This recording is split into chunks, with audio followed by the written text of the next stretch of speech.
everyone. Thank you for joining this today's session.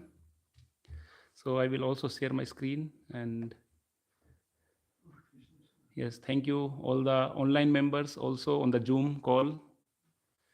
Thank you for joining. We continued the Bhagavad Gita class together, and I have to finish one more chapter in Bhagavad Gita, but this is on Saturday evening always. But today we are starting because there is a special occasion. That's why we are starting this special class today, and also tomorrow will be the next class.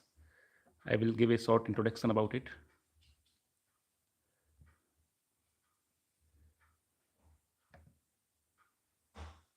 I will just share my screen.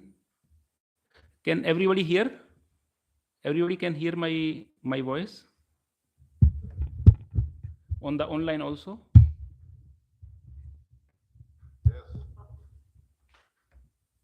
Okay, thank you so much. Everybody can hear, and now I will show my screen, and I will ask you if you also see the screen.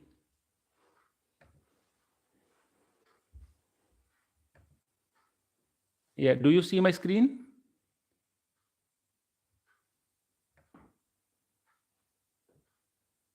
Hare Krishna. From the online members. Yes, Prabhu, we can see. But which screen you see? Like full screen you see? Yes. Full screen, na? Yes. Yes. Okay, wonderful. Yes, thank you so much. Yes, I will just also make the recording on so that we can record this session.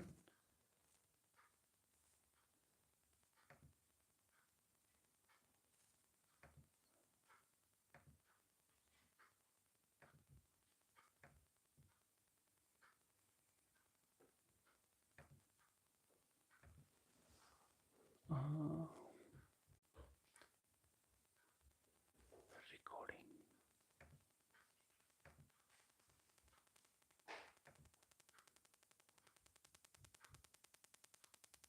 I have to see.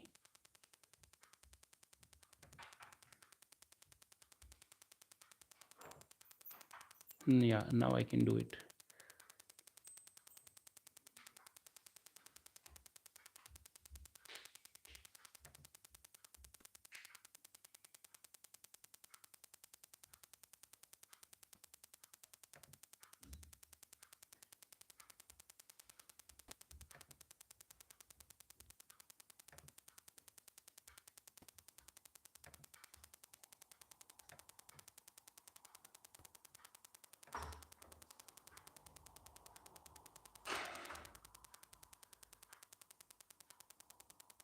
Record.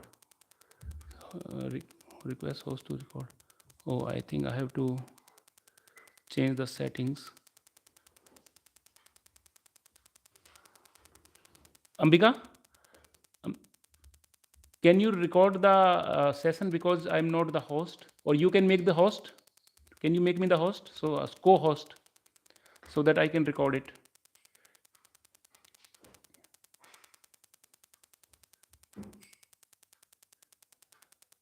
Just press. Okay, wonderful. Yeah, on the cloud, na? Yes.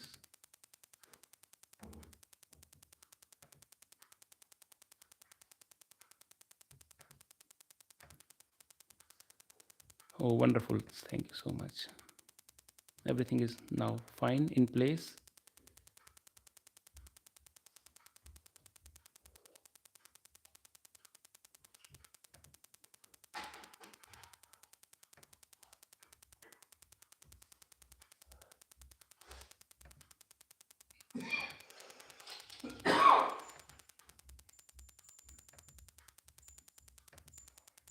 Yes. We will start with a small, because we have less time, we have to finish the introduction and the one book complete. So we will have a very short invocation, Mangalacharan today. ओम अज्ञानतिमिरन्धस्य ज्ञानञ्जनशलाकया चक्षुरुन्मिलितं येन तस्मै श्रीगुरुवे नमः। नमः ओम विष्णुपादाय कृष्णप्रेष्ठाय भूतले श्रीमते भक्तिवेदान्तस्वामिनिति नामिने। नमस्ते सरस्वते देवे गौरवाणी प्रचारिणे निर्विशेषशून्यवादी पाश्चात्यदेशतारिणे। जय श्री कृष्ण चैतन्य प्रभु नित्यानंद श्री अद्वैत गदाधर श्रीवासदि गौर भक्तवृंद। हरे कृष्णा कृष्णा कृष्णा हरे हरे, हरे Ram Ram Ram Hare Hare. So welcome everyone today in this special session. As you have already seen in also the announcement, this week ISKCON is celebrating Books Are the Basis Week. So in this week, it is because it is after the Bhadra Purnima. Every year, ISKCON GBC, they announce that we have to focus on the Prabhupada books, reading Prabhupada books. This is very, very important, why we should read Prabhupada books. And that's why today ISKCON Gauradesh is also celebrating Books Are the Basis Week. This is very important for all of us. So I would like to thank all of you who are assembled here in the temple room in Gauradesh, Cologne, and also online devotees to join this special session on the books of Srila Prabhupada. We will go through, before we start with the first book, actually in the whole series, this time, because we have not much time, we will do only 3 books at first. And then if the devotees like, we will also continue with the further books in the future. But currently, as a part of the books or the basis, we are doing the 3 books. And today is the first book. But before we start with the first book, I would like to make a short discussion with all of you. Why we are doing Books Are the Basis? What is the reason that we are celebrating Books Are the Basis Week? Can anybody say why we are doing Books Are the Basis Week? Why it's important for us? Because of the purpose of the Srila Prabhupada, I'm alive because of my books. Yes. So Srila Prabhupada has given us or teach us 4 major principles. There are 4 regulative principles and then there are 4 principles. They are 2 different things. So 4 principles are, one of the principle which Srila Prabhupada has given us, this is books are the basis. Books are the basis. And in Hindi we say pustak aadhar hain. And in Deutsch sagen wir, Books are the basis, Bücher sind die Grundlage. Ja, kann man so sagen? Bücher sind die Grundlage. So this is the first principle which Srila Prabhupada has given us. What are the other 3 principles? Preaching is the essence. Prachar hi sar hai. In Hindi we say Prachar hi sar hai. And of Deutsch kann man sagen, Predigen is das Wesentliche. Predigen is das Wesentliche. Preaching is the essence. This is the second principle. And the third principle is purity is the force. Suddhata hi Sakti hai. Of Deutsch, Reinheit is the Kraft. Reinheit is the Kraft. That's the Hauptprinzip. And then 4th principle is utility is the principle. Utility is the principle. Upyogita hi Siddhant hai.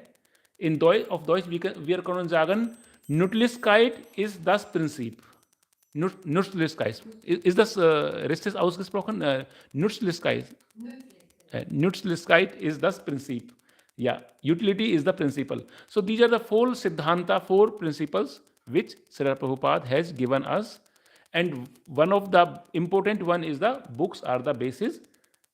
Bücher sind die Grundlage. So that is the reason why we are doing this seminar today. A special seminar on 3 books we will do. And actually, when Srila Prabhupada has given this, and he is our founder Acharya, we as the devotees in ISKCON, we try to follow these principles. We try to follow. Every one of us try to follow these principles.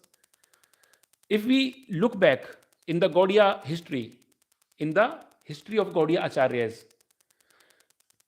in the Gaudiya Acharyas history, the writing of the books is one of the major seva.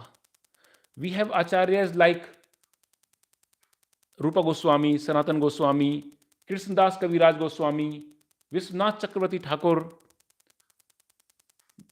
Baldev Vidyabhushan, Bhakti Vinoda Thakur, Srila Bhakti Siddhanta Saraswati Thakur Maharaj.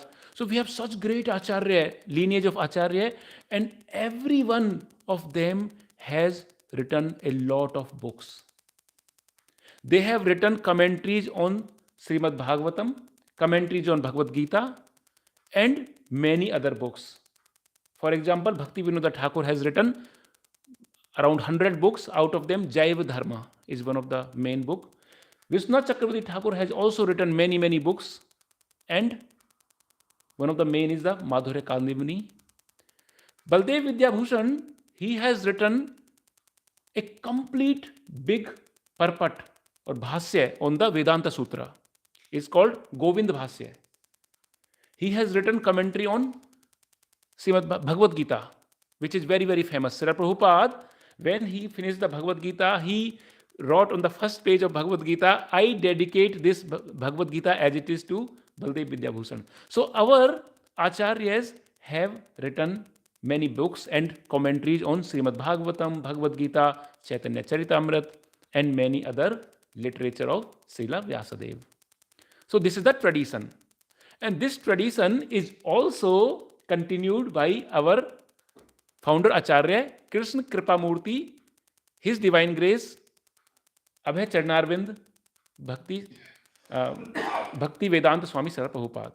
He has also continued this tradition, and Srila Prabhupada has written around big books, small books, total around 70 to 80 books. In the record of BBT, in the name of Prabhupada, there are 80 books we can find.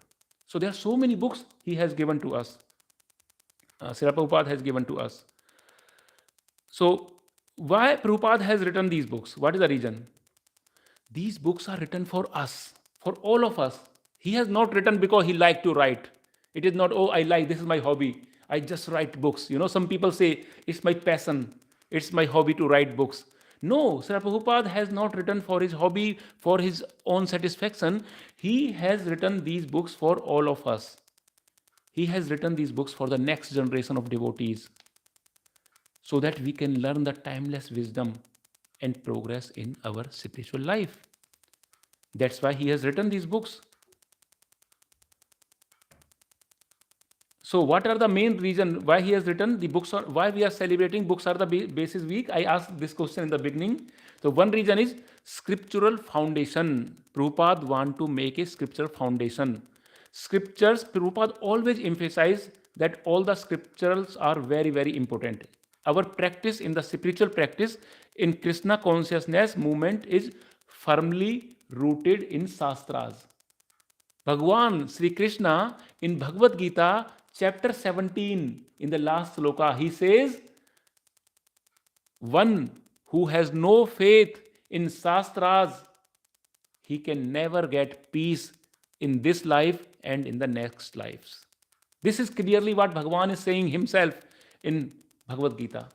And Srila Prabhupada and all our acharyas have emphasized this. We have to keep faith in our scriptures. And that's the reason Srila Prabhupada has written these scriptures. What is the second reason we can find? Preserving teachings for the future. Actually, we are Kali Yuga. We are Jiva from Kali Yuga. And Jiva in Kali Yuga, we have short memory. We have less intelligence. We are more in conflicts.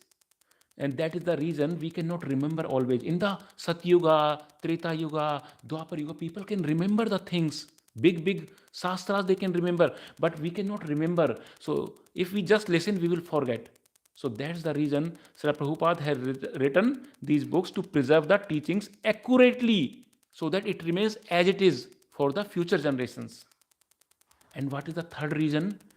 Standard of unity and purity. Because there should be a standard. Then somebody will write something else, somebody will write something else. They can change the Siddhanta.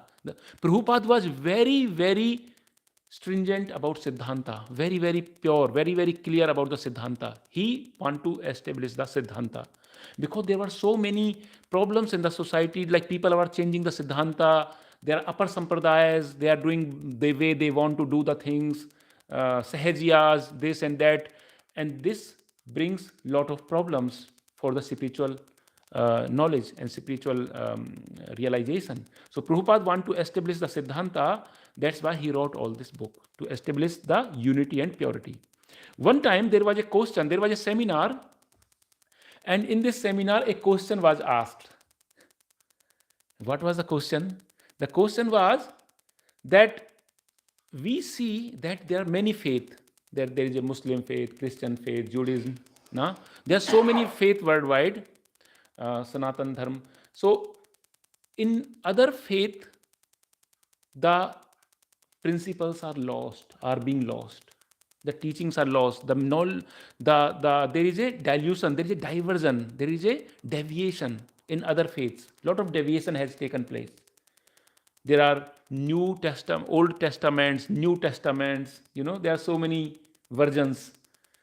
So somebody asked, what is the guarantee that in ISKCON or in Gaudiya Vaishnavism that the deviation will not happen, the diversion will not happen, the dilution will not happen? What is the guarantee? Somebody asked a question in the seminar. And in this seminar, a Prabhupada disciple, a sannyasi, was giving a class, lecture. He was giving a lecture and somebody asked this question. What is the guarantee that the diversion or deviation will not take place in ISKCON? And then Srila Prabhupada disciple, this sannyasi, gave a very beautiful answer. Very beautiful answer. He said, as long as we are sticking, we are abiding, we are sticking to the books of Srila Prabhupada, we are reading the books of Srila Prabhupada, we are following the teachings through books of Srila Prabhupada, there will never be a diversion and deviation in ISKCON. It will always remain. So this is how it is important for all of us, my dear devotees. There will be no risk. If we follow the teachings of Prabhupada and the books of Srila Prabhupada, there will be no. Because these books will become a common reference for all the devotees worldwide. ISKCON is like worldwide, in all the countries there are ISKCON, and all the languages, all the kinds of people are doing. So if we follow his books, then the minimum, that standard, the common reference for all the devotees will be maintained. And another reason is personal study and spiritual growth. We can, when we read the Prabhupada books, we get the personal growth. Sometimes we don't have access to the Siksha Guru. We don't have Diksha Guru with us. Diksha Guru is traveling. He has so many disciples. So we don't have personal direct contact with him. We cannot ask our questions to our Diksha Guru personally. Then these books are acting as a guide for us. We can read the books and we can directly talk with Srila Prabhupada. Actually, some people are thinking how we can meet Prabhupada. Maybe you are also thinking, now everybody want to meet Prabhupada. So who don't want to meet Prabhupada? Everybody want to meet Prabhupada. The association of the pure devotee makes us pure. It can make us pure. So how to get the association of Prabhupada? This answer was given directly by Prabhupada himself. He says, you can associate with me through my books. You can talk with me through my books. Because when Srila Prabhupada is writing the purports, he is talking with us. He is not impersonal. Srila Prabhupada is not impersonal. When he is writing the purports, he is directly talking with us. We are talking every day when we read his purports. Because sometimes we don't understand the slok. We don't understand the translation. Not sometimes, even most of the times. We don't understand the real meaning, what is behind. Then Srila Prabhupada explained this through his purports. And then he tried to, like a father is explaining to the child. Similarly, Srila Prabhupada, through his purport, is talking to us. So, my dear devotees, very important for all of us to read his books. And I want to give you one example, one incident. There was one devotee. One time, he was very enthusiastic devotee, and he had a lot of books in the hand. And Prabhupada asked, what are you carrying? Which books you have? And he said, Prabhupada, I am carrying Science of Self-Realization. Science of Self-Realization. I am carrying this book. And Prabhupada said, what will you do with this? He said, I want to distribute them. I want to distribute the books. I will go out and distribute them. And Srila Prabhupada asked him very, very innocently, very humbly, okay, you want to distribute to everyone, but have you read this book yourself? And this devotee said, no, Prabhupada, I have not read it. Prabhupada said, you have to read it first. I did not read these books just for distribution only. I wrote this book so that my devotees, my disciples can read these books. And when they read the books, they make their life successful. Janam sarthak karo parokar. First you make your life successful, and then you make others' life successful. Then you share to the other. Sharing is caring. It is very important. We should share. Sharing is caring. But sharing become caring when we ourselves make. In the aeroplane, when we go in the flight attendant, there is an announcement, and in an announcement they say Ansaga. There is an Ansaga announcement.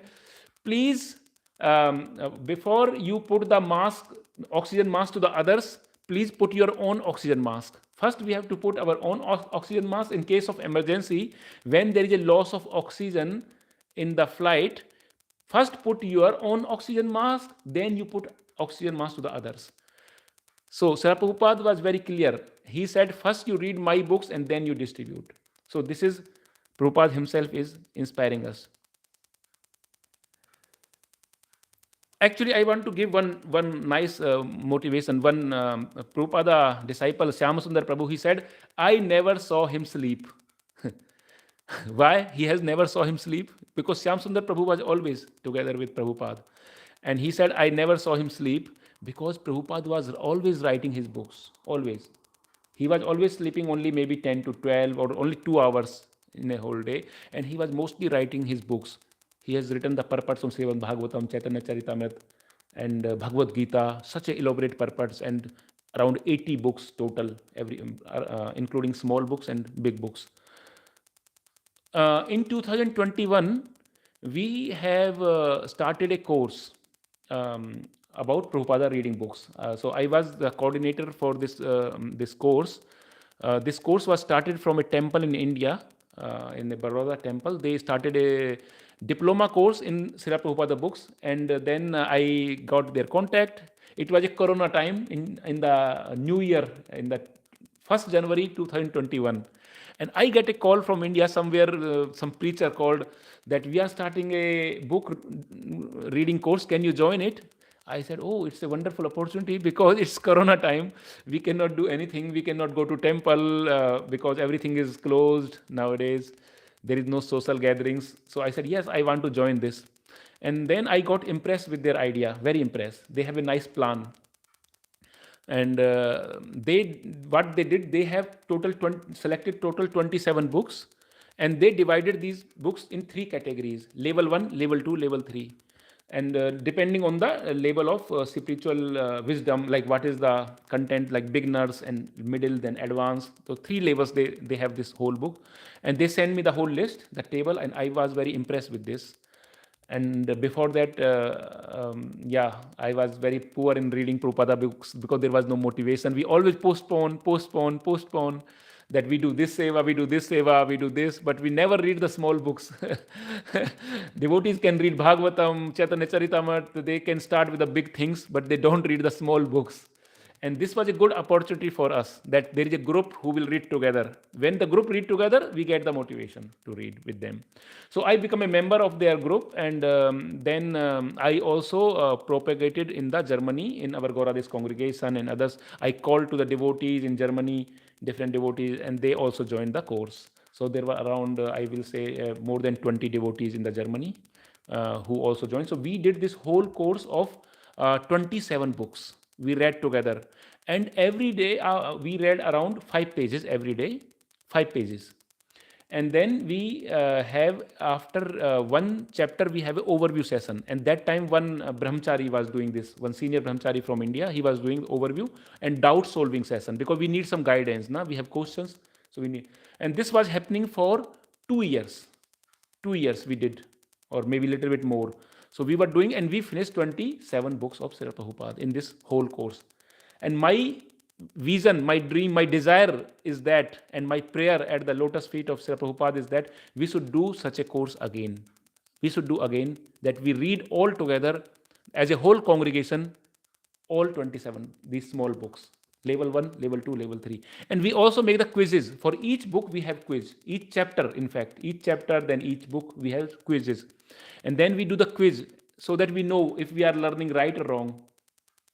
So we can do this. Maybe I need support from our congregation members here, and we can again start such a course here. So this is all the background I want to give about the books are the basis week. Now I want to discuss with you something very important. Now, until now, I was talking why it is important to read Srila Prabhupada books. This was I discussed until now. Now I want to discuss with you how to read the books. How to read the why to read the books. First of all, why to read the books. Now how to read the books, because it is not just we are just reading and okay, we finished one book, we finished two books, we finished all the books, okay, and then at the end what we did, we don't know what we did. So how to read the books, there is a guidelines, and it is not my slide, or I did not make this. I learned it from senior Vaishnavas. It is written in the Shastras, art of reading, art of studying the scriptures. It is in the Shastras. The Shastra says there are three main steps for reading the books. Three main steps. The first step is Sravanam. Sravanam. We hear about the book or we read the book ourselves. Sravanam involves two things. By hearing process, like you are hearing today, and you are doing Sravanam, and I am doing Kirtanam. This is the process. This is called first process, Sravanam and Kirtanam. So either you listen from someone or you read yourself. When you read yourself, you also hear, because you read your hearing. Prabhupada says always hear from your ears. So when you read, you have to hear that what you are reading. So this is the first process, and this is on the physical level. This process on the gross level, physical level, that you have to fix a time in a day. You have to make priority, because there are so many seva in our material life, spiritual life. We never make the priority. We always postpone. So make a priority that this time is my book reading time. And make an urgency and say, this is urgent for me. This is very urgent for me.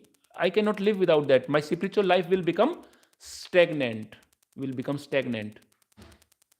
Hängen geblieben. In Deutsch sagt man hängen geblieben. That we cannot progress. We have to read ourselves. So we fix the time, and then we say we have an appointment. And with whom we have appointment? We say we have an appointment with Srila Prabhupada. When we say, we put a calendar, in our calendar we put appointment with Srila Prabhupada. And when you have an appointment with Srila Prabhupada, you will never want to cancel this appointment, because this is appointment with Srila Prabhupada.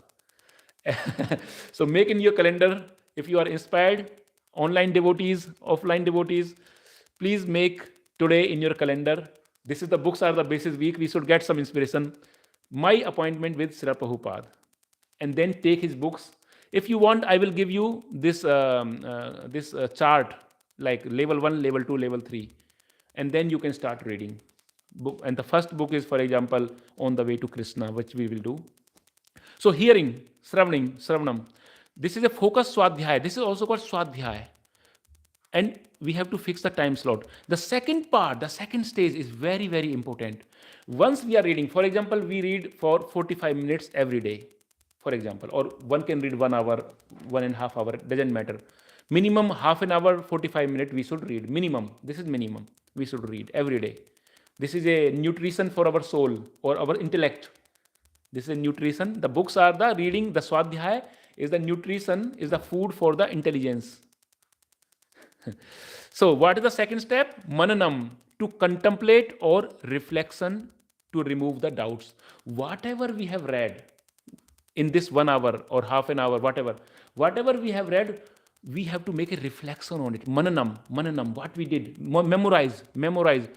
Suppose we are doing some seva or some other work, then we should, what I read actually, I read this, I read that. Then making a mananam, contemplation. It's called contemplation or reflection on what we did.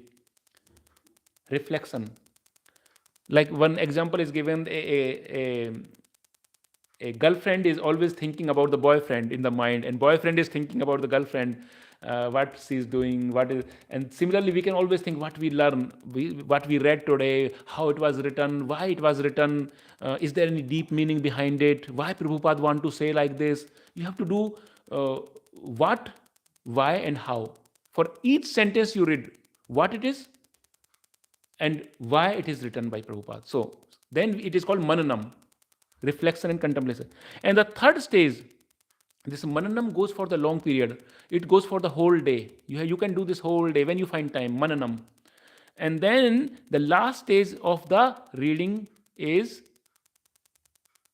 nidhi dhyasanam. Nidhi dhyasanam. Nidhi dhyasanam is the very, very important stage. Deeply meditating to fully realize the truth. Deeply meditating on this. Firstly, we are just remembering what we read, and mananam is just remembering what we read. And nidhi dhyasanam is deeply meditating to fully realize the truth. And imbibing, there is a nice word in English, it's called imbibing. Imbibing means to make practical application in our life. Realization, make it realization, realize knowledge. Gyan and Vigyan. Gyan means what we are learning, and Vigyan means what we are doing, what we are also applying our life. So when what we have learned, we should apply in our life. We should use in daily life. In our daily spiritual practice, we should use what we learn. This is called nidhi dhyasanam. And if we don't do nidhi dhyasanam, there is no use of learning. It becomes a gyan. We will become gyani. We will just become gyani. We will not become bhakta. We can become bhakta. Bhakta is always very practical. Very, very practical. He do the things.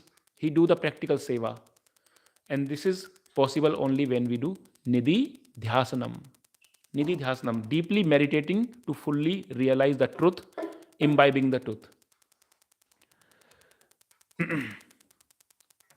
So any questions until now?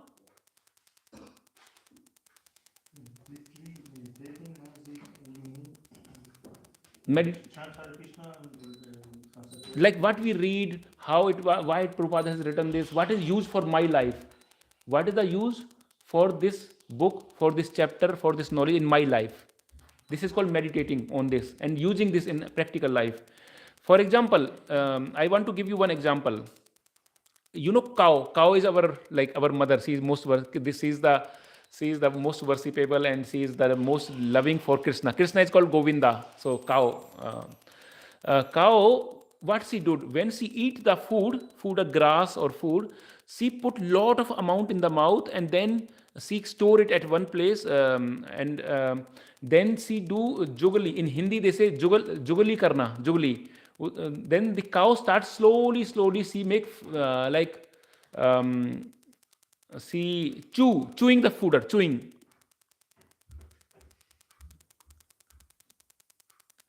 Long time. Like she put inside a lot, and then she do small, the long time. She make it rasa. She make it complete rasa. Actually, this is called ruminate. In English, it's called rumination. And in German, I think it is called Wiederkauen, na? That Kuhe kauen nach dem Fressen wieder. Kuhe kauen nach dem Fressen wieder. The kauen. And this is the way. This is called mananam. We have to always again and again, how the cow is doing. And then when cow is making rasa of the whole food and grass, and this rasa make a nice milk, nutrition milk with a lot of vitamins and nutritions. So similarly, like cow, we have to also repeat it again and again, and then we have to do this. And one more important thing, these are the guidelines how to read Shastras, but there is one important guideline which is not written on the slide. This I want to tell you. Very, very important guideline for reading the Shastras. What is that important guideline? It is not Sravanam, Mananam and Nidhi Dhyasanam. This we have to do. But there is another thing, is praying to the Lord, praying to Srila Prabhupada. When we are reading the books of Srila Prabhupada, we have to pray to Krishna, to Sisi, Vijay Gauranga Dayal Nitaya, to Srila Prabhupada. Please give me the intelligence that I can understand this. Because without blessings, we cannot understand it. We can just read it externally, but we need the blessings. So please pray. We have to pray. For example, we have here our main pujari, Ekyani Mataji, and I want to give one example. Because when I see her, I remember one example. It is said that this pujari, when the pujari they do the puja, they do the worship, then they are very one-pointed, very focused. They are so much careful about the Lord because they are directly dealing with the Lord. They are directly dealing with Supreme Personality of the Godhead. And pujaris are very careful. They are very one-pointed. They don't want to make any mistake. The maximum purity, cleanliness, focus, concentration, presence of mind. They do the puja in a very nice way. So we have to also do like this. When we are reading the books of Srila Prabhupada, it is like doing the puja. We should do it like a puja. When we are doing puja, very careful, no mistakes. Similarly, when we are reading the books, we have to, actually, this is not my word. It is not that I am making this, that you do like this. Krishna has written in Bhagavad Gita chapter 18, when you read the scriptures, when you read the books, when you read Bhagavad Gita, you are worshipping me by intelligence. Krishna saying, you will get this sloka. In 18th chapter, you will get the sloka in the end.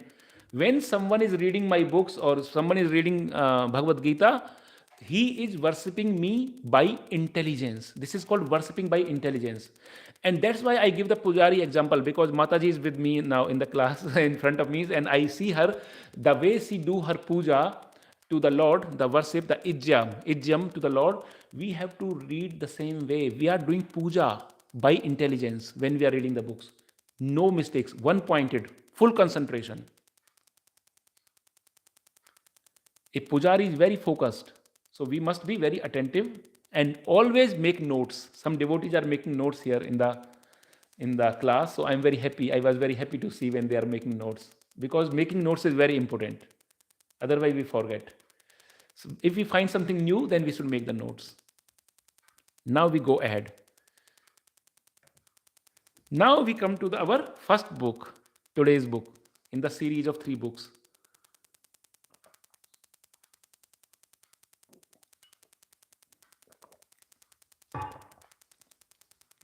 First book is On the Way to Krishna.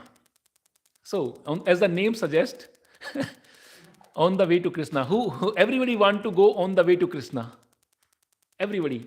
And Prabhupada has given this name, On the Way to Krishna, because Prabhupada want to send us on the way to Krishna. It was his intention, in the pure intention, in the mind, and that's why he written this, On the Way to Krishna. In Hindi we say, Krishna ki or. Und wie sagt auf Deutsch, Mataji? On the way to Krishna? Of them Weg zu Krishna. Of them Weg zu Krishna. Very important. So, I want to give a little background about this book. First of all, I want to say very humbly to all of you, online as well as offline, in the temple and on Zoom, online devotees. I want to make very clearly, when I'm giving this class, it doesn't mean that you have understood the whole book. This book needs a lot of time, around 4-5 hours minimum. When I read this book, I need around minimum 5 hours with proper understanding, 4-5. But now I will explain this, in some minutes, in one class, only in one class. So that means it is not the detailed study. It is to inspire you that you read the full book. That's why I wrote on the slide, read the full book. This is an inspiration class, that we get the main message, and so that you read the full book. So what is the background of this book? This book, On the Way to Krishna, was prepared from the scripts of lectures by Srila Prabhupada. He gave these lectures in New York in the fall of 1966 on the Bhagavad Gita. So Prabhupada gave in 1966 many lectures on Bhagavad Gita, and his disciples, they compiled out of those lectures, and the editor was Srila Prabhupada's disciple Hegriv Das. Hegriv Das was one of the initial disciples, first disciples, Hegriv Das, and his legal name was Howard Wheeler. He was a MA English. He was knowing English very much, expert. So he was the editor, Howard Wheeler, his grace, Hegriv Das. And this On the Way to Krishna is the first book in the category suggested by Prabhupada himself. Prabhupada himself suggested that we have to read this book first. to develop the faith and conviction in Krishna consciousness. This will be the first book, the basic, the fundamental. And this book can be read by everyone. Children can read, devotees can read, elder can read, and the older people, the seniors can read. Anybody can read this book, even children's also. This is written in such a nice way, structured way. Now I want to give a brief overview about the content of this book. What is written? How the Prabhupada has structured this book, how it was written. There are 5 chapters in this book. The first chapter is Throwaway to Happiness. What is real happiness, the true happiness, and what is the happiness what we are getting in this world, and what is the difference, and how to get the real happiness. This is what Throwaway to Happiness. The second chapter of this book is The Way of Chanting and Knowing Krishna. The second chapter, very important. The way of chanting and knowing Krishna, the importance of chanting, what chanting do to us, and how chanting can make us know Krishna, how it can lead to knowing the Krishna. Third chapter is Seeing Krishna Everywhere and Always. In everything, in everywhere and always. How to see Krishna everywhere and always. And the fourth chapter is The Roads of Foolish and Wise. There are 2 kinds of people, foolish people and wise people. What is the road of foolish people? The Weg von foolish people. Foolish auf Deutsch heißt, foolish ist dumm Leute, oder? Die Weg von dumm Leute und Weg von intelligent Leute. Wise, intelligent Leute. What is the road of foolish and wise? Then steering toward the supreme. Yeah, steering toward. This is the final aim. In one book you can get everything. See, this is a whole package. Prabhupada started with the what is happiness and what is not happiness and real happiness with such a basic, and slowly Prabhupada took us to steering towards supreme. How to attain the supreme, the way to supreme. Prabhupada is such an expert to write like how we can progress towards supreme. Now we do the first chapter in few slides. We have this summary of slides in the first chapter. Few people know that the platform of real happiness is beyond temporary things. Actually, we see happiness. We want to take happiness in the material worlds, in the physical things, in the material things. We want to drive happiness. Like there is one example. One person asked, have you seen sugarcane? The sugar rower. Have you seen sugar rower? He was asking to someone. And the person says, yeah, sugar rower is we and bambo. Bambo tree, no? Of Deutsch, we have bambo. Oh, bambo, yeah. So sugarcane, the sugar rower is we and bambo. A sugarcane is like a bambo tree or bambo. It has a similar shape.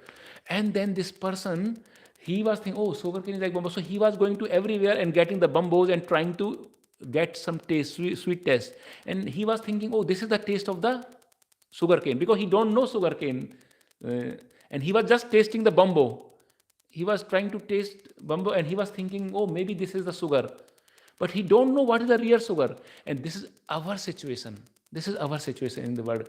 We are just eating bambo. We are chewing the bambo and we are thinking this is the sugar cane. But this is not the sugar cane. The sugar cane is the eternal happiness. It is not temporary. Sugar cane is, so the difference between the real happiness and the temporary happiness is that the temporary happiness is only for some time and real happiness is eternal. It is lasting longer.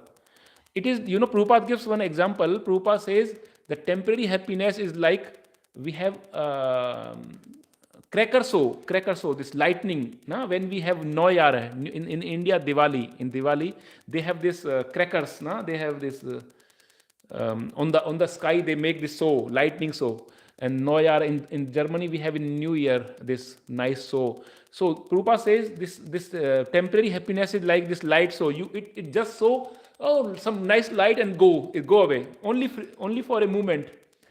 This is the happiness in this world. But the real happiness and true happiness is always there. Always happiness from the inner. What the yogis have, this happiness, the yogis, the bhaktas, they have this happiness. One example is the happiness in this world is like a small porthole, a small hole, porthole on the earth. And the true happiness, the happiness by serving, by devotional service, is like ocean. This is a difference. A small porthole on the street and a big ocean. This is a difference in the temporary material happiness and spiritual happiness. And this real happiness is described in Bhagavad Gita. Even the trees, plants, and animals, they can also get happiness. Animals can get happiness also. Tree and plant, they also have their own way, but their way is very degraded because their consciousness is low consciousness. Humans has a higher consciousness, so we can have higher happiness, but the animals can get, they become happy with the lower level. And trees and plants, for example, Prabhupada writes, when a tree is standing and it is giving lot of fruits and flowers, that means tree is happy because it's fruitify, it's flowering. The symbol of tree is happy is because it's giving fruits, flowers. But there are so many snowfall is happening, there are so many storm is coming, there is so much wind in India, the temperature is 50 degree, and the tree is standing and still giving the fruits and flowers, and it is happy in that weather. But if a human person is standing there outside in such a weather, in the hot and cold and snowfall, will you be happy? You will not be happy, but tree is happy there. Prabhupada says because the consciousness of the tree is very, very low, very, very low. That's why it's happy in that conditions. But humans cannot be happy there. For humans, we need higher taste. We need higher happiness because we have a higher consciousness. But we are also, in the material world, we are not using that consciousness. We are unintelligent. We have to become intelligent. And animal trees, there are examples in the Shastras that the animals, they also get higher taste. For example, in Jad Bharat story, the deer was remembering in Jad Bharat, in the Srimad Bhagavatam. And for example, elephant, this Gajendra, in the 8th canto of Srimad Bhagavatam, there is a Gajendra. He is praying to the Lord by a lotus flower, and he got a higher consciousness. Even the animals can pray. They can also get the real happiness by connecting with Supreme. Yogis get happiness because they are connecting by yoga process. By connecting, we can get happiness only by connecting with Supreme. If we are not connecting with Supreme, then we can never get the real happiness. What is highest degree of happiness? So, Srila Prabhupada is quoting a slok from Bhagavad Gita 6.21, slok, 6 chapter 21 slok. And what Prabhupada is saying, can anyone read from the online devotees? I want to check if they are all very attentive. Can anyone make a unmute and read this highest degree of happiness?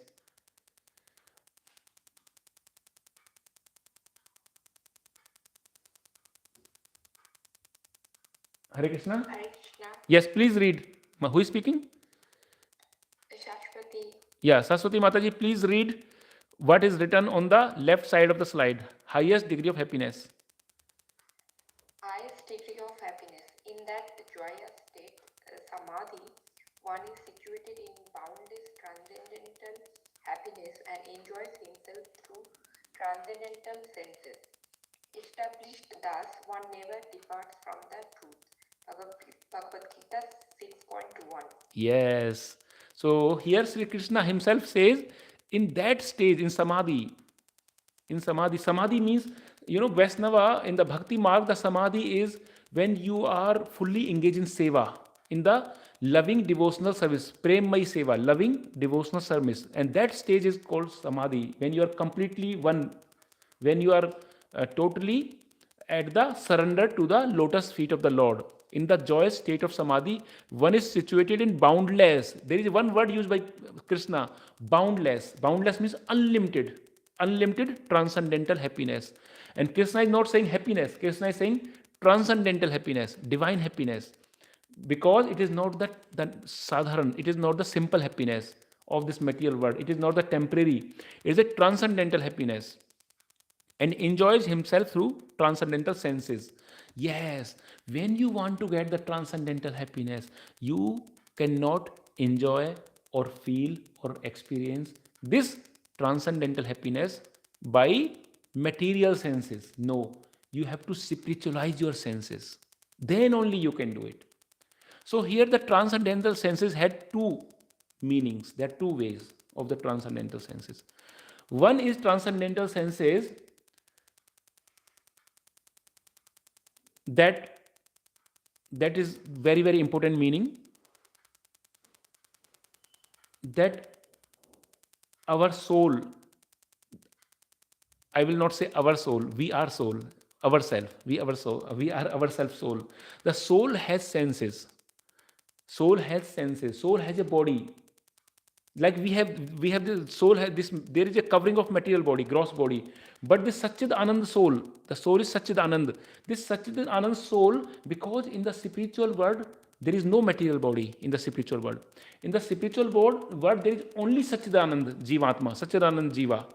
And this Satchidanand Jiva has all the senses. It has the eyes, it has the ears, it has the taste, it has the nose, smelling capacity, it has hands, it has all the knowledge senses, working senses, all the senses it has in sense perception, our soul. Then you will say, this soul is 1 by 10,000 of the tip of the hair. How it can have senses?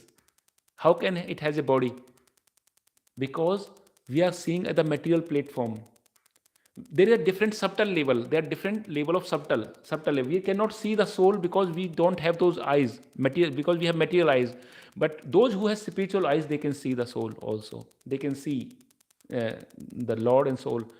And soul, although in the material platform it is 1 by 10,000, but 10,000 part of the tip of the hair. So if we have a tip of the hair, we divide in 100 parts, and then each part we again divide 100 parts, then this is size of the soul. And this soul has all the senses and everything. Because Prabhupada also say, we cannot see it, but when there is some microscope, there is a bacteria, you cannot see the bacteria and all, but when you put under microscope, you can see it nicely. Similarly, when we have a spiritual microscope, we can see. So this is a completely different level of reality. And this soul, because it has a spiritual senses, this can experience the spiritual bliss, the transcendental bliss, by the senses, of spiritual senses. This is called transcendental senses. The senses which soul has. If I put at the consciousness of the soul is the transcendental senses, yeah? Not the consciousness. Consciousness is there. It is the consciousness is the presence, like is the symptom of the soul. Consciousness is the symptom that soul is present in the body. We can, how we know the soul is present in the body? Because we are conscious. This is the symptom. Like we say, there is a sunlight, that means sun is there. We say sun is present in the sky because sunlight is there. If there is no sunlight, that means sun is not available. So similarly, consciousness is like sunlight and soul is like sun. But this, what I am telling is, soul has the senses, all the ears, nose, it has all the senses. And when we awaken those senses, then we can get the real happiness. But how to do that? There is a sloka by Rupa Goswami in the Nectar of Devotion. Atah Sri Krishna Namadi na bhavet graham indriya sevon mukhi hi jivyadu swayam ev spurti ade. Atah Sri Krishna Namadi, the name, form, pastimes of the Lord, they cannot be perceived by the blunt material senses because they are not purified. We are material senses, and Krishna is transcendental, Krishna is spiritual, our senses are material. How we can understand or taste or feel someone who is spiritual? By material. There are two different platforms. So then Rupa Goswami's path says, Sri Rupa Goswami path says, Sevon mukhi hi jivyado. When we engage in service, in seva, then we purify our senses. We eat Krishna Prasadam, we do deity worship, we do many different book distribution, we do cleaning in the temple, we do Prasadam cooking. So when we do the seva, by seva we purify our senses. And this material senses will become purified, they will become spiritual senses. By seva, Sevon hi divyado swayam ev spurtiyade. Then it automatically manifests. Then we can taste the holy name of the Lord. We can taste the pastimes, the form of the Krishna, and the name, form, qualities, pastimes, lila, dham. We can experience everything when we spiritualize our senses. Sevan Mukhi Jivyadu Swam. But we have to spiritualize by bhakti process. We do bhakti process, sadhana bhakti, different stages of bhakti we have, raganuga bhakti. So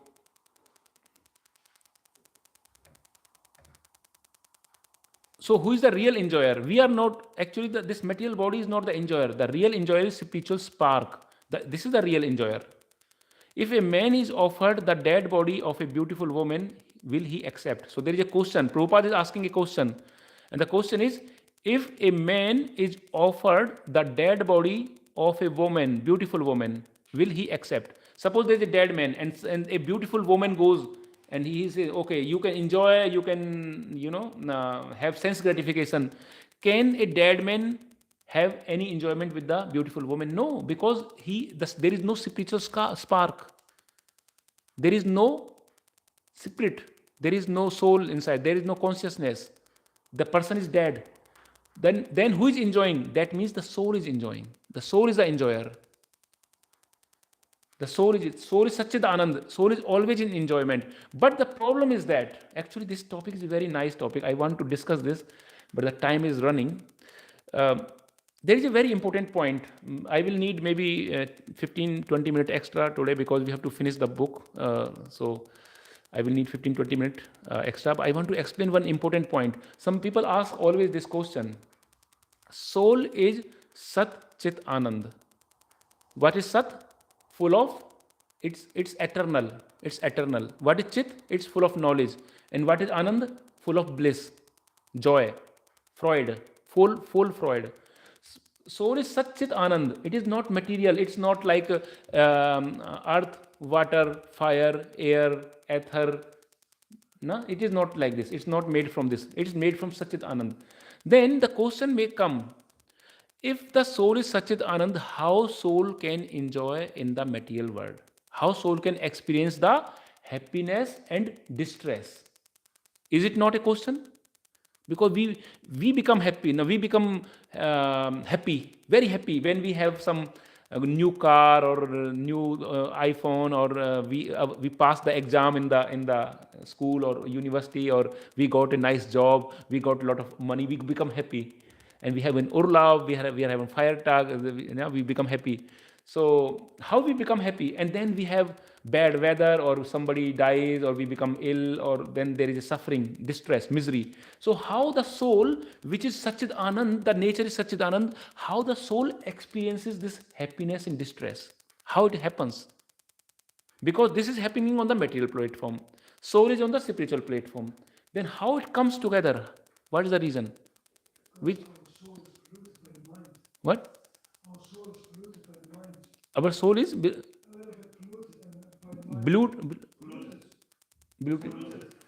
polluted. Ah, okay. Okay. But soul cannot be polluted normally. Soul is Satchidanand. How it is polluted? But we got a body, so the soul is embodied. And therefore, that the soul is embodied, we have to do the things by the three material modes of nature. Yes. Yes, Prabhuji, you have explained, but I think the online devotees have not listened, so I will also explain here online for online devotees. So actually our soul, although it is Satchid Anand, but it still experiences happiness and distress through our mind. Because of false ego, because of the false ego, the soul identify with the mind. Soul thinks I am the mind. I am this body, like this body is me.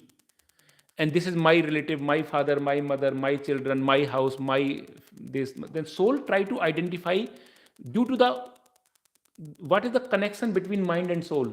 The connection is, mind is material, body is material, soul is spiritual. The connection is false ego. When the false ego comes, this makes then connected together, make an interface. It's called interface, interconnection. I want to give one example, although It takes time, but it's a wonderful example. The example goes like when you go to theater, when you go to a picture hall, Cineplex or some theater to watch a movie. I think everybody had watched maybe one time in the movie in the hall, especially when we were in the material life. We watch movies, and now actually there are spiritual movies. Like there is a movie Prahlad Maharaj, na one nice movie has come, Mahanarsimha from Prahlad. So all the devotees went to watch the movie, but that is a different thing. That is a different thing. I want to say when we watch material movies like this, Hollywood, Bollywood, Tollywood, now we watch these movies. We go to the theater, and when we go to the theater, they make a darkness. There is a darkness inside. You cannot see. One hand cannot see other. You cannot see your hand. It's completely dark there. As you enter, directly after entering in the theater, you become dark. You don't see anything. Now I want to come to the point why I want to say it becomes dark. This darkness is the symbol of ignorance. This darkness creates false ego and ignorance. Because by false ego comes ignorance. When we go, they create darkness. That means they bring us in the ignorance, in the theater people.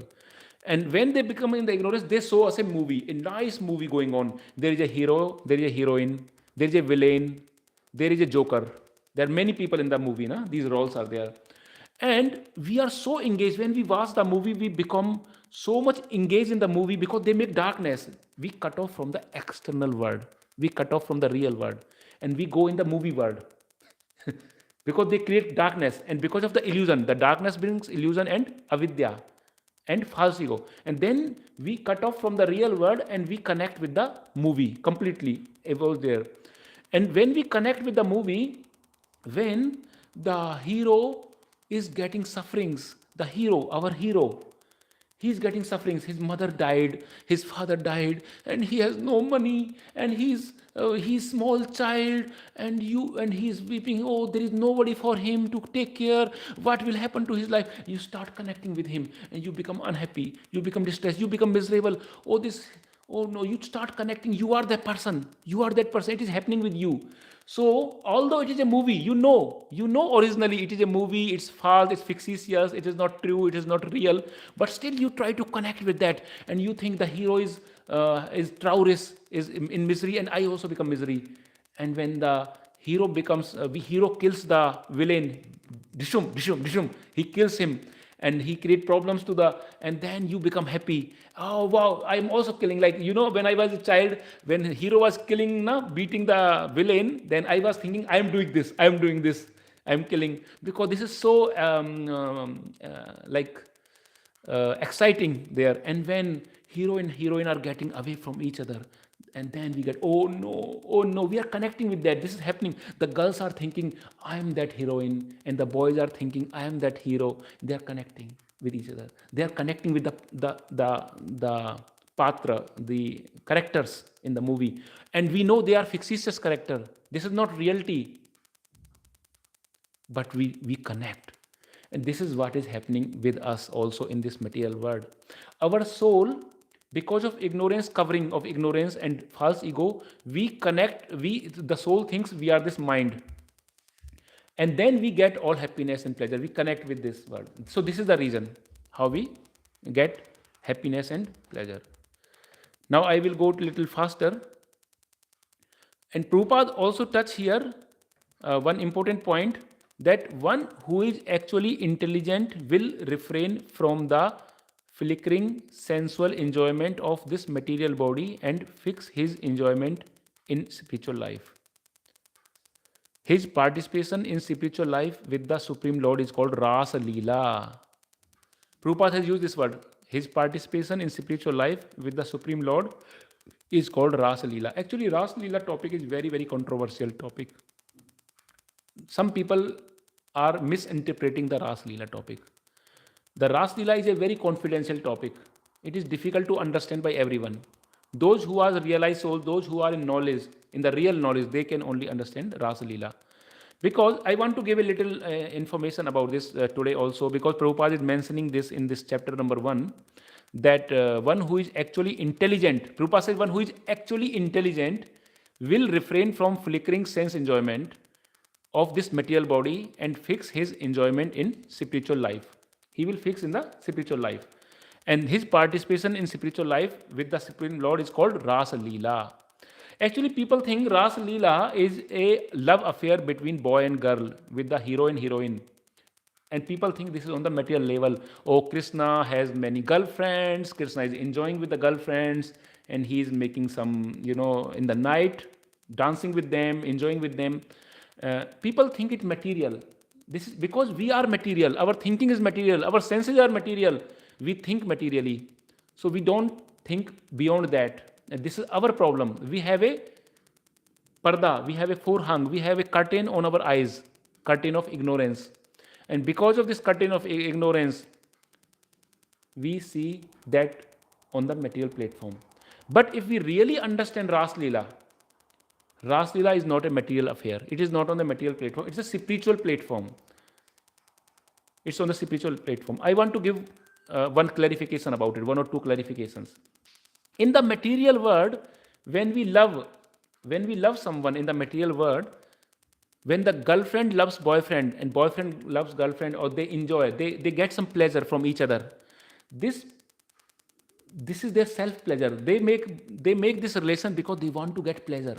They want to enjoy themselves. So in the material world, the love is selfish. It is our love. I want to get happiness. This is for me, for my enjoyment. This is called selfish love, and this selfish love is called lust.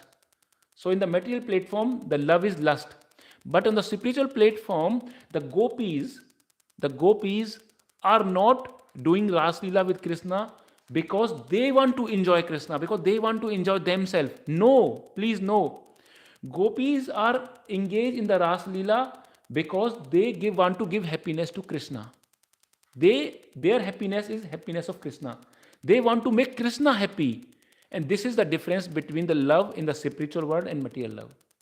The love of gopis is a very, very pure, very, very selfless.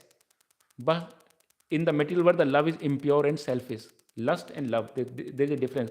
So we should not think this Ras Leela, what we are. Some people say, oh, Krishna has many wives, girlfriends, so we also have many girlfriends and we do the same. No, we are on material platform.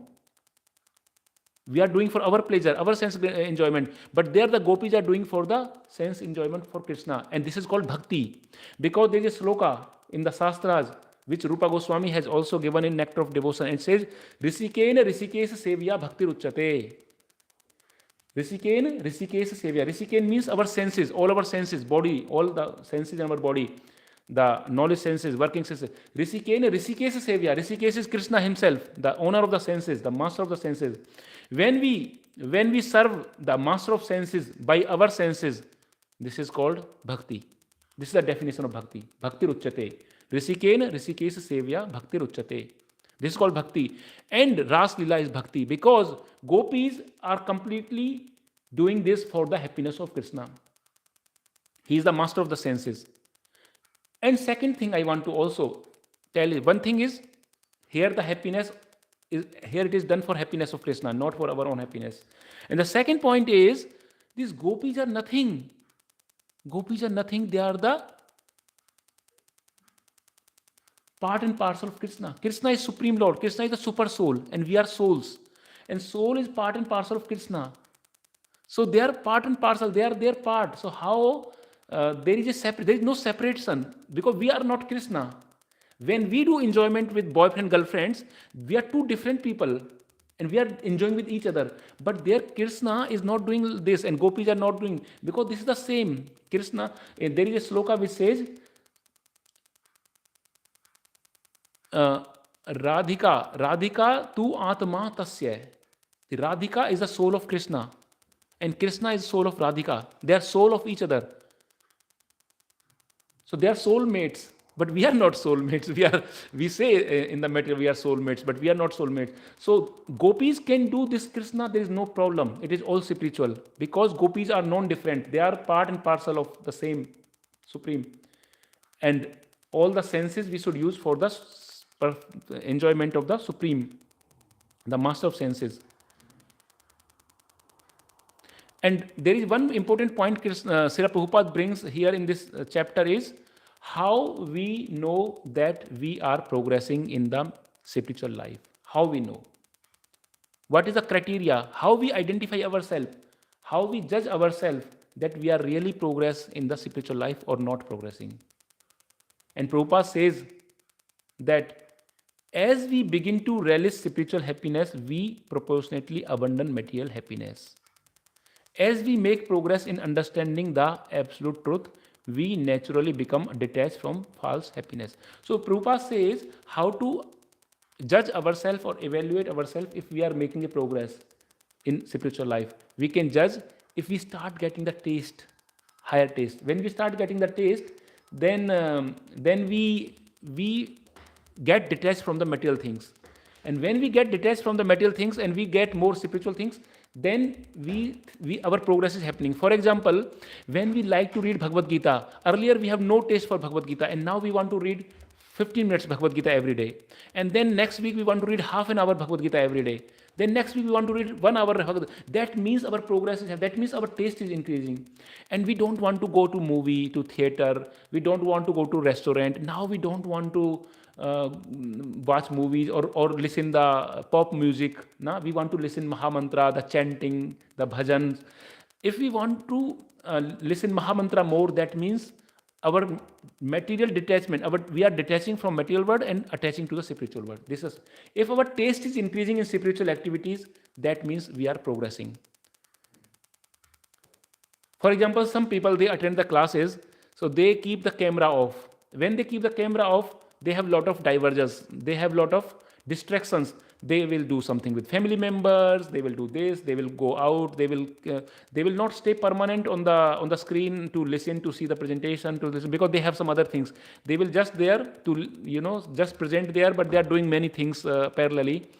But when somebody comes to a class and they make their camera on and then they watch at the screen the presentation, they are dedicatedly sitting with a purity. That means the progress is happening because they are getting the taste. Then they have nobody, like they are not getting any distractions. They want to give the full time. This is the time with Krishna. This is the time with the spiritual guru, teacher, that we are hearing this, we are learning this. So this is the indication we are progressing. Yes. Now the second chapter is the way of chanting and knowing Krishna. Very nice. Very nice. And in this second chapter, Srila Prabhupada starts, Hare Krishna, Krishna Krishna, Hare Hare, Hare Ram, Ram Ram, Hare Hare. And Srila Prabhupada writes, this transcendental sound vibration help us to cleanse the dust from the mirror of the mind. Why Prabhupada says? Because as the dust is accumulated on the mirror, we cannot see our face, our identity. Similarly, after so many life of conditioning and taking different birth in 84 lakh different species of life, we are also polluted. Our mind is polluted. Our mind is like a mirror, but this is polluted by the dust of ignorance. So when we chant Hare Krishna Mahamantra, then we clean the heart, clean the dust of our heart by chanting, and we progress.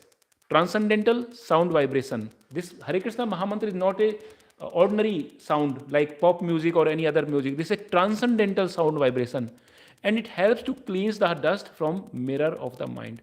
Why Srila Prabhupada says that it helps to clean the dust from the mirror of the mind? Why Prabhupada don't say it will make you darshans of Bhagavan? Because Mahamantra, when you're chanting the Mahamantra, it can make you take darshans of Bhagavan. All the acharyas, they could take the darshans of Bhagavan just by chanting. You can get the darshans, you can go in leelas, pastimes. You are agree with me? But Prabhupada here write, it will help to clean the dust from the mirror of the mind. Why Prabhupada is writing this? It is not the full potential. Even the chanting can give darshans of the Lord. Prabhupada is writing this because Prabhupada is writing a book on the way to Krishna. He is writing for the beginner people who are starting the spiritual life. And for them, first step is to clean the heart. Cheto darpan marjanam. The first step is to clean the heart. When we clean our heart, then we can, with the purified heart, we can then experience Krishna. then we can experience the spiritual bliss. But first job, the first work of the Mahamantra is to clean the heart of the sadhaka, of the spiritual practitioner. And then it goes to the next level of connection with the Lord and darsans of the Lord. And then Srila Prabhupada also gives the example of Mahaprabhu. When Mahaprabhu was going through from the forest, he was coming to Vrindavan through Jharkhand. Then Mahaprabhu was chanting, but that chanting was the pure chanting. And with that chanting, even the tigers, elephant, deer, they joined him in chanting holy name. They were dancing. Even the animals were dancing, because this was at the pure platform, the pure chanting on the transcendental platform. Of course, this depends on the purity of the chanting.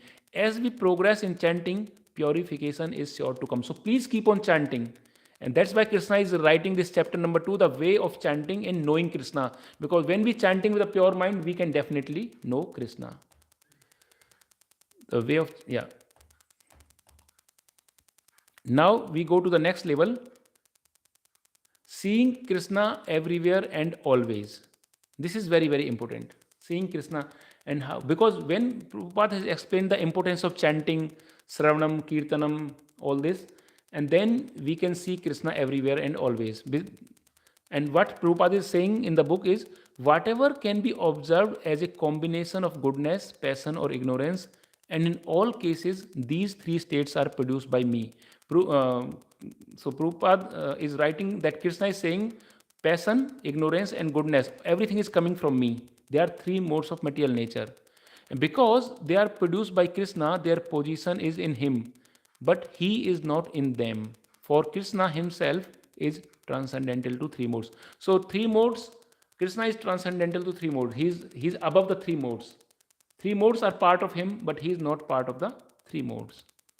Thus, in other sense, bad and evil things which are produced out of ignorance are also Krishna when they are applied by Krishna. Actually, one example Prabhupada gives, that there is an electricity generation station. Electricity is generated in the powerhouse. And this electricity is same, but this electricity can be used for two purposes. For heating and cooling. The same electricity we can use in heater, heating the water, heating electroherd everywhere. And we can make heating in the room with this electricity. And we can do cooling in the cool shrunk, in the refrigerator or the Klimaanlage we can use for cooling also. So the same electricity, the same energy is using for cooling and heating. Similarly, Krishna has these two energies, external energy and internal energy, material energy and spiritual energy. So for Krishna, this is same. For Krishna, there is no difference. He can do both things for both. But for people like us, there is a difference between material energy and spiritual energy. And what Krishna is saying, that when someone takes shelter of the spiritual energy, then he can see the God. He can see the Lord. He becomes a Mahatma because he is taking the shelter of the spiritual energy of the Lord. And there is a quote from Srila Prabhupada here from 27 June. He says, how we can see Krishna? When our eyes are anointed with love of God, we can see him everywhere. We have to develop our seeing power by developing love of God. When one is sufficiently developed in supreme consciousness, he can see the Lord every moment within his heart and everywhere, wherever he go. So Prabhupada is here saying we have to develop that eyes, that love in our eyes, that we can see Krishna. We cannot see Krishna without premanjana. Premanjana means the kajal, the zalva, the augan zalva, this premanjana, which is made of love. And when we have this zalva in our eyes, we have this cream, we have this kajal of love in our eyes, then we can see Krishna. When we strive to live independent of Krishna, we come under influence of laws of material natures, that is called Maya. So when we try to enjoy independent of Krishna, then we come under Maya. But when we enjoy in connection with Krishna, like gopis are doing, in connection with Krishna, then we get true spiritual bliss. So 1 or 2 slides are remaining, 2-3 slides, so we can finish them. Seeing Krishna everywhere and always. Here Prabhupada is giving example from Bhagavad Gita. We can see Krishna everywhere and always. And how we can see? Because Krishna says, Aham sarvasya prabhavo, I am the source of all spiritual and material worlds. Everything comes from me, emanates from me. Actually, we do not have self-interest, but we do not have self-interest, but sense interest. If we have self-interest, then we do self-realization. But we are in sense interest. We are doing sense interest currently. So, if you want to see Krishna, then Bhagwan himself is giving how we can see him in everyday life. O son of Kunti, I am the taste of water, the light of the sun and moon, the syllable Om in the Vedic mantras. I am the sound of ether and ability in the main. So you can see Krishna everywhere, in water, in air, in the earth, in the mantras, in the sunlight. You can see Krishna everywhere. And here, then, chapter number 4, Prabhupada is describing the roads of the foolish and wise. There are two kinds of people. One is the foolish people who are turned away from Krishna, who have taken the shelter of Maya. And the second kind of people are wise people who has taken shelter of the Daivi Prakriti, the spiritual potency of the Krishna. So there are two kinds of people. And those who have taken the shelter of the Daivi Prakriti, the spiritual energy of Krishna, they are surrendered soul. They are called surrender soul. And those who have not taken, they are the Vimukha. They are like foolish people. So he said there are two types of people. And then chapter number 5 is very important, which says, this is the last chapter, which says, staring towards the Supreme. All the devotees who has taken shelter of the Daivi Prakriti, the spiritual energy, the spiritual shelter, the Bhakti Devi, the spiritual energy of the Lord. This is Ahladini Shakti. Those who has taken the shelter of the spiritual energy of the Lord, all these devotees are undoubtedly magnanimous souls, but who is situated in knowledge of me, I considered verily to dwell in me, being engaged in my transcendental service. So Bhagavan says, those who are in knowledge of me, they are dear to me, the most dear to me. When one becomes situated in Krishna consciousness, like Dhruv Maharaj, he becomes fully satisfied and does not want anything.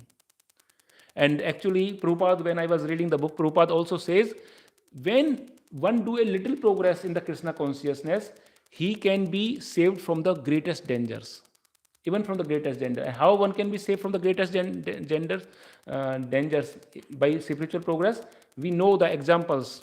We know the example of who is the example that he was doing.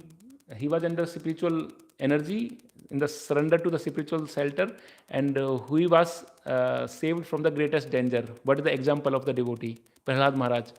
Prahlad Maharaj was always chanting and Samranam, always remembering, chanting. He was under the shelter of the Lord, at the lotus feet of the Lord, and he was saved from the greatest danger. So many dangers come in the life of Prahlad Maharaj, and he survived because Krishna himself helped, because he was completely surrendered to Krishna. Sorry? Yeah? Yeah, greatest danger. Greatest danger is like we get lot of problems in our life, lot of struggles in the life, like throwing, like Prahlad Maharaj. How many problems he was given, so many danger he was given. He was thrown from the berg, from the mountain, and he was also crushed under the elephant. He was given poison. He was done so many problems. He was tried to kill by Hiranyakashyap. So Prabhupada says, even if there is a greatest dangers are coming, this spiritual shelter of lotus feet of Lord can save us from even the greatest dangers. Hiranyakashyap was the greatest danger, and Prahlad was saved from that danger by taking the shelter. And Haridas Thakur, don't go to Prahlad Maharaj in Satyuga, go to just now, 500 years back. Haridas Thakur, the associate of and disciple of Chaitanya Mahaprabhu, he was beaten in 21 marketplaces by the king, by the Muslim king and his servants. And he was completely in bliss. He was under the shelter of the Lord, under the holy name, shelter of the holy name. And he was feeling the bliss. And he was very compassionate, because this Muslim king said to the servants, there were some servants he was beating constantly in 21 markets. They were beating Haridas Thakur. And the Maharaj and this king says, the Sultan, he says, if you are not able to kill him, then I will kill you, to the servants. And Haridas Thakur, when he come to know, oh, if they will not be able to kill me, because Krishna, he's a devotee of Krishna, so they were not able to kill him. Although they were beating him very harshly, very cruelly in the 21 marketplaces, but they were not able to kill him because he was under Krishna. Then Haridas Thakur think, oh, if you are not able to kill me, then your king will kill you. So what Haridas Thakur suggested, okay, just take me near to the river. I will fall down in a river, and then you say, okay, I am killed. So your king will not kill you. So your king will not punish you. So this is a devotee. This is the highest level of mercy. How devotee is compassionate. And this comes when we take the shelter of the lotus feet. This compassion, daya. So Haridas Thakur has this. And that's why Prabhupada says, when we take the shelter, then we are saved from the greatest danger. Even a small progress can save the greatest danger. So, yes, we have done now this slide just says that Vasudev Sarvam Iti. Vasudev is all. Vasudev is the name for Krishna, and it means he lives everywhere. Realizing that Vasudeva is the root of everything, Mam Prapadyet. He said, please surrender to me. Mam Prapadyet, just surrender to me. If we love God, we love everything. But if we do not love God, it is not possible to love anything. And now the summary of all the 5 chapters. I made one slide of the summary and then we will finish. Throwaway to happiness, the first chapter. And in the throwaway to happiness, Srila Prabhupada is talking about that what is the real happiness and what is the eternal happiness. The true happiness and temporary happiness. These two things Prabhupada is talking. And Prabhupada is giving many examples.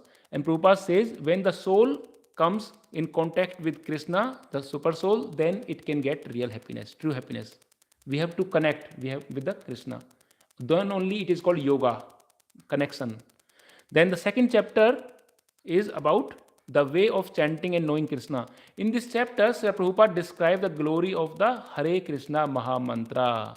This Hare Krishna Mahamantra purifies our hearts and awaken our real spiritual identity. It purifies the heart, it purifies the dust on our heart. Cheto Darpana Marjanam. So Prabhupada is now focusing on Mahamantra. Then chapter number 3, seeing Krishna everywhere and always. Here, Srila Prabhupada is giving example from Bhagavad Gita about Krishna says, I am sunlight.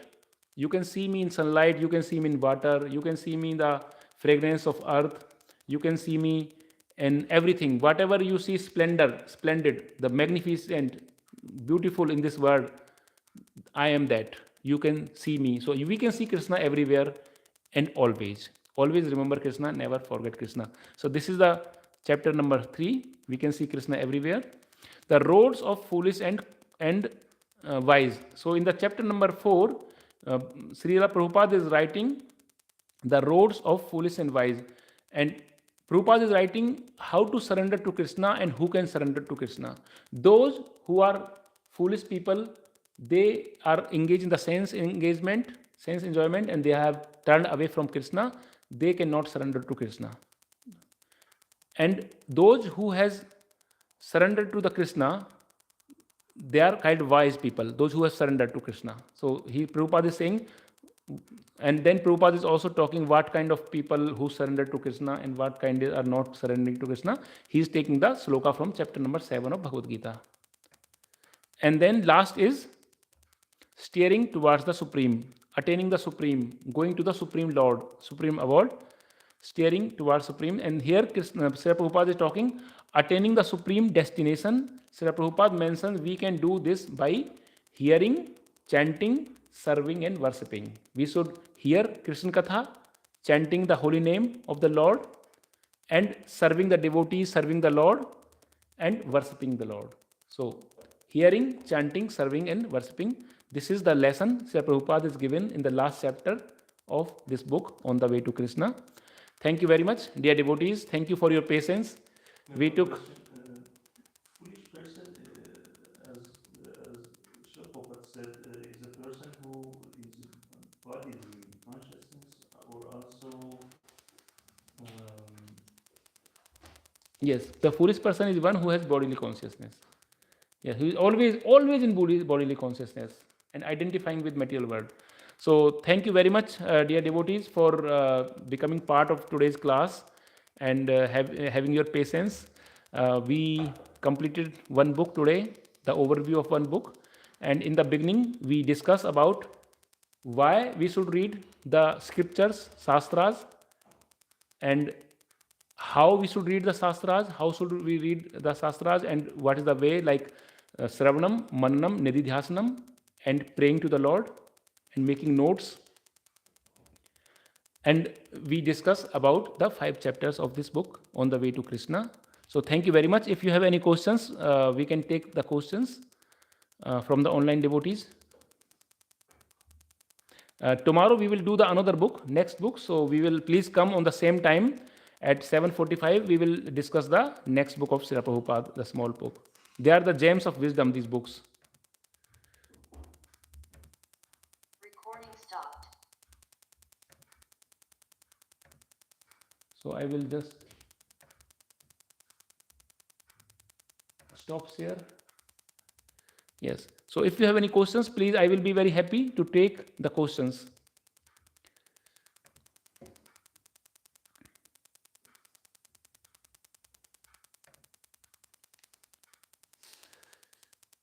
If there is no question, I would like to say that yes, thank you for your patient listening, and whatever I have discussed in the class, this is the result. I want to express my gratefulness to all my seniors, my Gurujanas, my spiritual master, that I have got all the knowledge from the spiritual master and my teachers. And if I make any mistakes, please forgive me. This is my mistakes. So all the mistakes belongs to me, and any good things you have learned today and you are taking away with you something good, it is belongs to all the senior Vaishnavas and my spiritual teacher, spiritual master. Thank you very much. Vancha kalptarubhasya kripa siddhuva evche patitanam pavnebhyo vaishnavebhyo namo namah. Hare Krishna. Now we can unmute every one of us, and then we say Hare Krishna Mahamantra together, all together. Hare Krishna, Krishna Krishna, Hare Hare, Hare Ram, Ram Ram, Hare Hare. Thank you very much again. If you have any questions, you can also send me a voice message on my WhatsApp. I think most of you have my WhatsApp number. So please share your feedback, your questions. I will be very happy to interact with you about this. This is a very important subject, that we should read these small books of Srila Prabhupada. And thank you for becoming a part of this journey, a small journey. In the books are the basis week. Thank you. Hare Krishna. Have a nice weekend ahead. And see you tomorrow at the same time. Hare Krishna. We have such class tomorrow. Yes.